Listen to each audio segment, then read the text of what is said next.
یہ نبی کی میراث ہے، علم دین نبی کی میراث ہے۔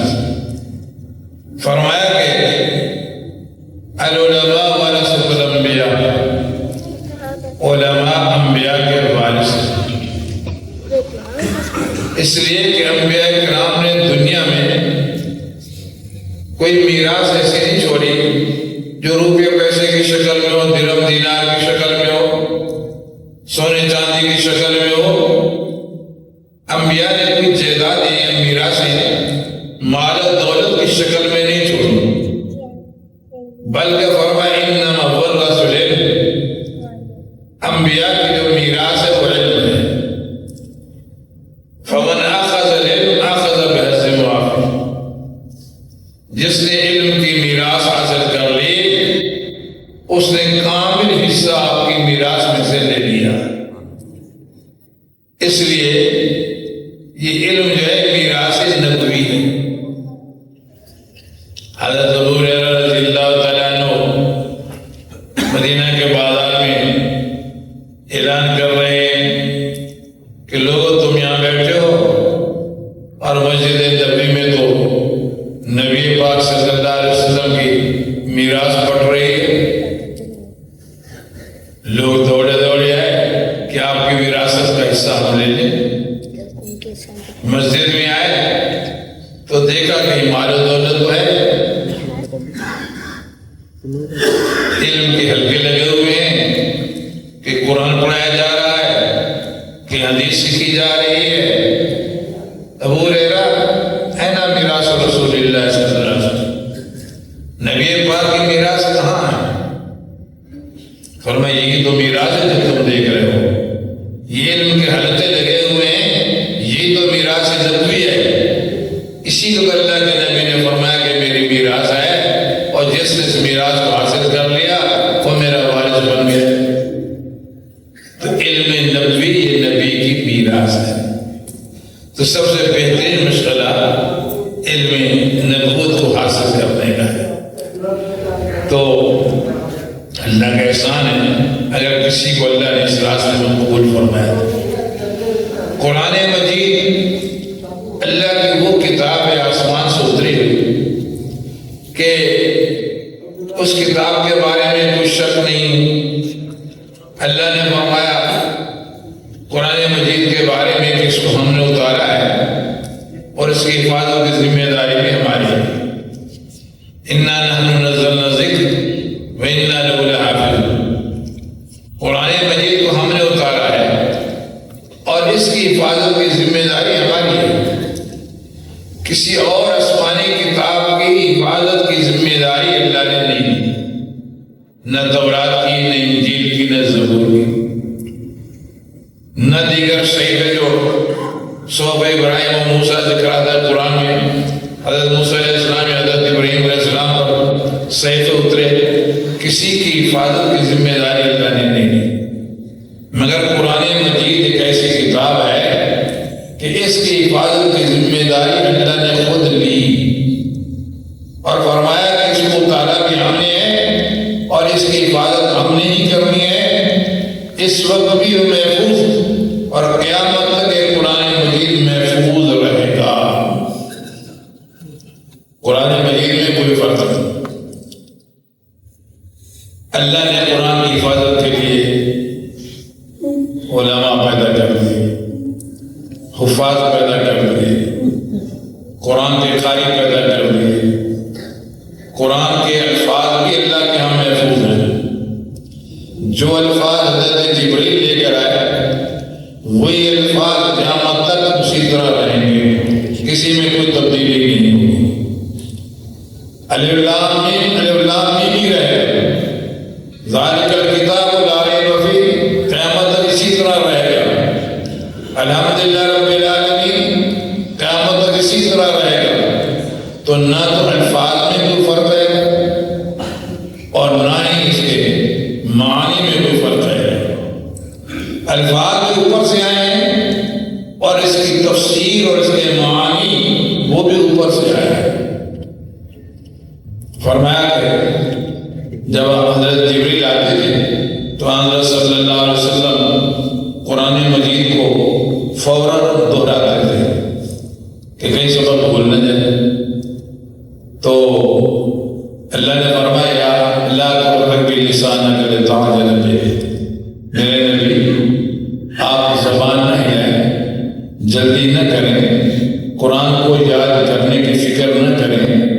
ان علینا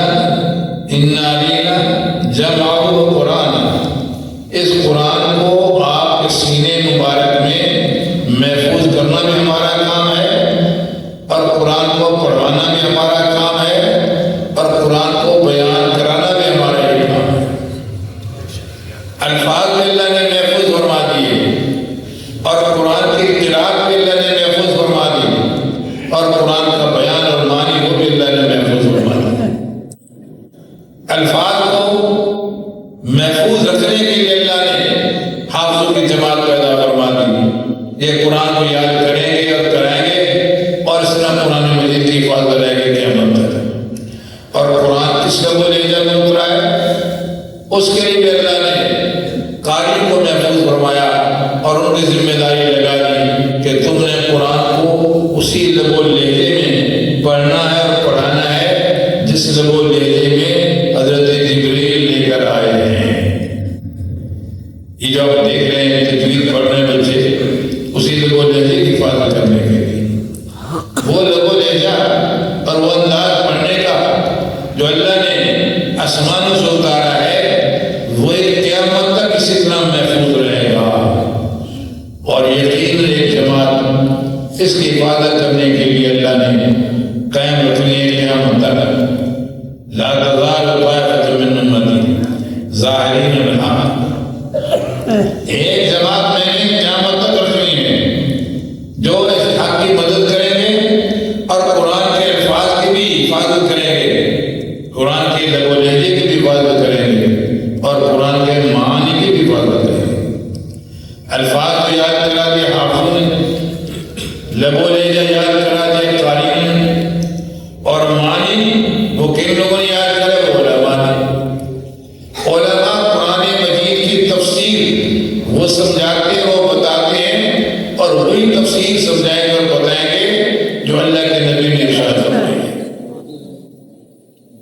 کوئی دوسری تفسیر نہیں ہو سکتی. اور قرآن مجید کی کوئی دوسری تفسیر اگر لے کر آئے گا اپنی طرف سے تو فرمایا کہ وہ دوزخ میں جائے گا. من قال فی القرآن برائے، جو قرآن مجید میں اپنی رائے سے تفسیر کرے گا تو فقد اخطا، غلط کام کیا، گناہ کا کام کیا. اللہ کے یہاں کبھی قابل قبول نہیں ہے. اللہ کے یہاں تفسیر وہ قابل قبول ہوگی جو بیان رسول کے ذریعہ سے آئے گی. صحابہ کرام عربی دان تھے، عربی جان پہ مادری زبان تھی، مگر قرآن مجید کی تفسیر پوچھنے کے لیے دربار رسالت میں حاضر ہوتے تھے کہ حضور اس کی تفسیر کیا ہے. معلوم ہوتا ہے کہ قرآن مجید کی تفسیر کے لیے لغت دانی بھی کافی نہیں ہے، عربی زبان پر مہارت بھی کافی نہیں ہے، بلکہ قرآن کی تفسیر اگر پوچھنی ہے تو دربار رسالت میں حاضر ہونا پڑے گا. نبی پاک صلی اللہ علیہ وسلم کی احادیث سے سیکھنا پڑے گا، وہی تفسیر معتبر ہوگی. اور جو آپ کی حدیث سے ہٹ کر لوگ تفسیر کریں گے وہ قطعاً تفسیر معتبر نہیں ہے. اس لیے آقا نامدار سرور کائنات صلی اللہ علیہ وسلم نے پورے قرآن کی تفسیر حضرات صاحب کو سمجھائی، پڑھائی، سکھائی. صحابہ کرام نے وہ تفسیر آگے اپنے شاگردوں کو، تابعین کو بتائی، سکھائی، اور انہوں نے اپنے شاگردوں کو، تبع تابعین کو بتائی. کرتے کراتے وہ سلسلہ پورے علم کا بحمد اللہ ہم تک پہنچا. ہمارے اساتذہ نے ہمیں بتایا کہ قرآن میں ہمیں اپنے اساتذہ سے ملا ہے، اس کی تفسیر بھی اساتذہ سے ملی ہے، اور اس کی قراءت بھی اپنے اساتذہ سے ملی ہے. پورا سلسلہ سند نبی پاک صلی اللہ علیہ وسلم تک جڑا ہوا ہے. یہ نہیں کہ خود سادہ اپنی کوئی آدمی تفسیر کر رہے، ایسا نہیں ہو سکتا۔ تو الفاظ کو محفوظ کرنے والے بھی اللہ کے سپاہی ہیں، اس لب و لہجے کی حفاظت کرنے والے بھی اللہ کے سپاہی ہیں، اور قرآن کی تفسیر کی حفاظت کرنے والے بھی اللہ کے سپاہی ہیں۔ یہ سب سپاہی اللہ کی فوج ہے، اور یہ فوج کہاں تیار ہوتی ہے؟ مدارس سے۔ یہ فوج کہاں رکھی جاتی ہے کہ ان کی چھاونی کون سی ہے؟ مدارس ہے۔ یہ مدارس یہ فوجی چھاونی ہے، لیکن اس میں